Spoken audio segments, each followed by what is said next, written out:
கர்த்தருக்கு ஸ்தோத்திரம். இந்த நாள் தேன் துளி நிகழ்ச்சியிலே உங்களை நான் மீண்டும் சந்திப்பதில் அதிக மகிழ்ச்சி அடைகிறேன். இந்த நாளில் வேதத்திலிருந்து ஒரு முக்கியமான ஒரு பகுதியை படிக்க போகிறோம். இது பழைய ஏற்பாட்டில் காணப்படுகிறதான ஒரு அதிகாரம்.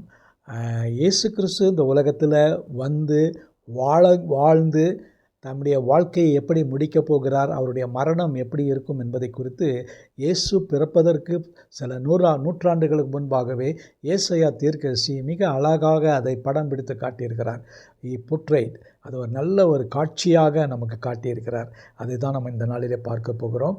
இந்த குறிப்பிட்டதான ஏசாயா 53ஆம் அதிகாரம் ஒரு ஃபர்பிடன் சாப்டர் இந்த ஓல்ட் டெஸ்ட்மெண்ட். யூதர்கள் இதை படிக்க அவர்கள் தடை செய்யப்பட்டிருக்கிறார்கள் என்று சொல்லுவார்கள். ஏன்னா இந்த அதிகாரத்தை அவர்கள் படிப்பார்கள் சொன்னால் இயேசுவை மேசியாவாக ஏற்றுக்கொள்வார்கள், இயேசுவை இரட்சகராக ஏற்றுக்கொள்வார்கள். அதுக்கு ஒரு தடையாக இருக்கும்னு சொல்லி அந்த நாட்களிலேயே ஒரு தடை போடப்பட்டது. அந்த அதிகாரத்தை ஏசாயா 53 படிக்கக்கூடாதுன்னு சொல்வார்கள். அந்த அதிகாரம் தான் ஏசாயா 53ஆம் அதிகாரத்தில் தான் இயேசு இந்த உலகத்தில் வருவார். அவர் தம்முடைய ஜனங்களுக்காக தம்முடைய ஜீவனை கொடுப்பார், அவர் மீண்டும் உயிரோடு வருவார் என்று மிக அழகாக தெளிவாக படம் பிடித்து காட்டியிருக்கிறார். அதில் 2 வசனங்களை இந்த நாளிலே உங்களுக்கு படிக்க விரும்புகிறேன். நீங்கள் வீட்டில் இந்த முழு அதிகாரத்தையும் நீங்கள் படித்து பாருங்கள், ஆசீர்வாதமாக இருக்கும். அதில் 53 4, 5 வசனங்களை உங்களுக்கு படிக்கிறேன். மெய்யாகவே அவர் தேவன் நம்முடைய பாடுகளை ஏற்றுக்கொண்டு நம்முடைய துக்கங்களை சுமந்தார். நாமோ அவர் தேவனால் அடிக்கப்பட்டு வாதிக்கப்பட்டு சிறுமைப்பட்டவர் என்று எண்ணினோம். பாருங்கள், அவரை கடவுள் அடித்தார், கடவுள் நொறுக்கினார் என்று தான் நம்ம நினைக்கிறோம். ஆனால் நம்முடைய பாவங்களுக்காக தான் அவர் அடிக்கப்பட்டார். நம்முடைய பாடுகளை அவர் ஏற்றுக்கொண்டார், நம்முடைய துக்கங்களை அவர் சுமந்தார்.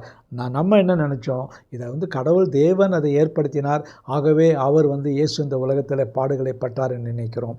மிக தெளிவாக சொல்லப்படுகிறது. ஆனால் 5ஆம் வசனம் மிக தெளிவாக சொல்கிறது, நம்முடைய மீறுதல்களின் நிமித்தம் அவர் காயப்பட்டு நம்முடைய அக்கிரமங்களின் நிமித்தம் அவர் நொறுக்கப்பட்டார். நமக்கு சமாதானத்தை உண்டு பண்ணும் ஆக்கினை அவர் மேல் வந்தது, அவருடைய தழும்புகளால் குணமானோம். கிறிஸ்துவுக்குள் பிரியமானவர்களே, இன்றைக்கு நமக்கு கிறிஸ்து இயேசுவுக்குள் ஒரு ஆரோக்கியம் இருக்கணும்னு சொன்னால் அவருடைய தழும்புகளாலே குணமாக இருக்கிறோம். இந்த வசனத்துக்கு இணையாக 1 பேதுரு 2:24 இந்த வசனத்தை மிக தெளிவாக அவர் சொல்லியிருக்கிறார். இதே வசனத்தை அங்கே அவர் ஒப்பிட்டு காட்டுகிறார். அவருடைய தழும்புகளால் நம்ம குணமாகிறோம் என்று சொல்லுகிறார்.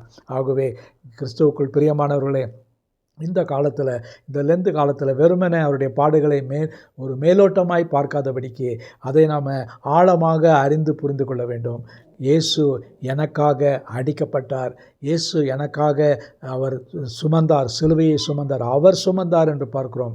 தேவனால் நிர்பந்திக்கப்பட்டதல்ல, அவரே ஏற்றுக்கொண்டார். நம்முடைய பாடுகளை எல்லாம் அவர் ஏற்றுக்கொண்டார். அவர் வையப்படும் பொழுது பதில் வையாமல் இருந்தார். 1 பேதுருவில் 2:24 சொல்லப்படுகிறது. ஆகவே கிறிஸ்துவுக்குள் பிரியமானவர்களை, நீங்கள் இதை தெளிவாக புரிந்து கொள்ள வேண்டும். அவருடைய தழும்புகளாலே நாம் குணமானோம். அதற்கு பரிகாரம் ஆண்டவராய் இயேசு கிறிஸ்து.